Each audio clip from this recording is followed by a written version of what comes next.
Once Upon a Time in Hollywood is the 9th film from Quentin Tarantino, and I am a huge Quentin Tarantino fan. Pulp Fiction is one of my all-time favorite movies. I went to see this new movie with coworkers, and they have not seen Pulp Fiction, and I immediately scolded them for that and told them to go watch it. Pulp Fiction, so great. So I was excited to see this. I got to go to a special screening, and I happened to be one of like the 5 or so people that got drawn to get some free Once Upon a Time in Hollywood swag. So I got this t-shirt, which I kind of like, but I also got this hat, which I think is ridiculous. I think it's a ridiculous looking hat. I also got Brad Pitt's sunglasses from the movie. Pretty cool. That's pretty cool. I got this fan, so you can like fan yourself. And I got a keychain. Which I'm not going to use. So, pretty cool, but I'm not going to let that color my opinion of this movie, because I definitely have some major thoughts on this one, especially as being a big, huge Tarantino fan myself.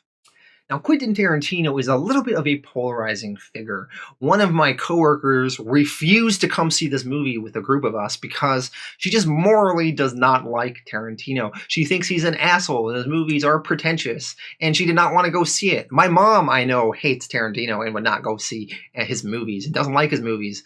So he's definitely not for everybody. Me personally, though, I'm such a big fan. I love the style. I love the cool dialogue, and I'm always curious to see what he has to say and how he's going to tell his story.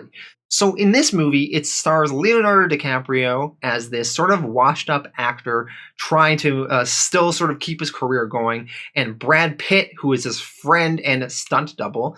And it's set in late 1960s Hollywood, and you are seeing them on sort of their adventure in Hollywood. From an acting perspective, both of them absolutely kill it. Leonardo DiCaprio has got some great scenes where he's pretending to be this actor in the movie, and seeing him act that out. And Brad Pitt as the stunt double has some really fun scenes as well, especially when he's going to this ranch where all these hippies are, and he's sort of feeling the situation out. Really fun stuff.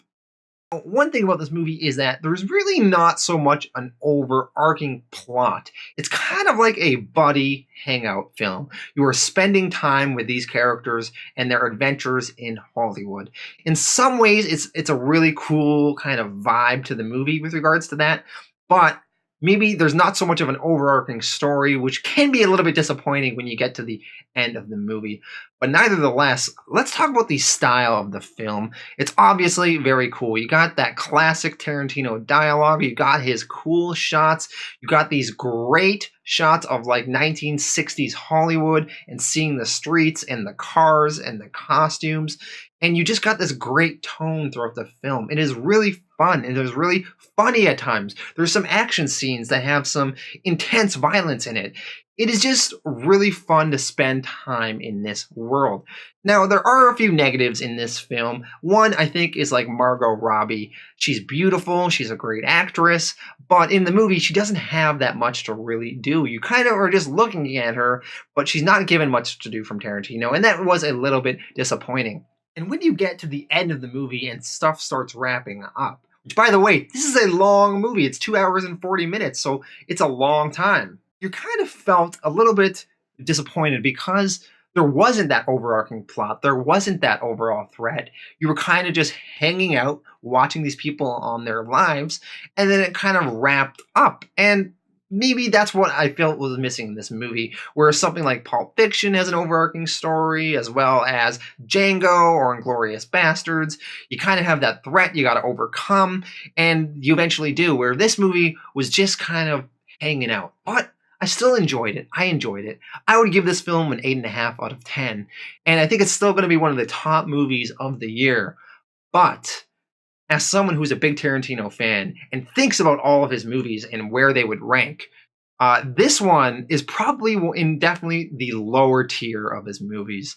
His worst movie is Death Proof. I don't know exactly where I would put this one, but it would be near the bottom-ish. Still good. I still want to reiterate, it's still a great movie, but I felt a little bit disappointed as I left, but still I do recommend it to everybody if you are a Tarantino fan.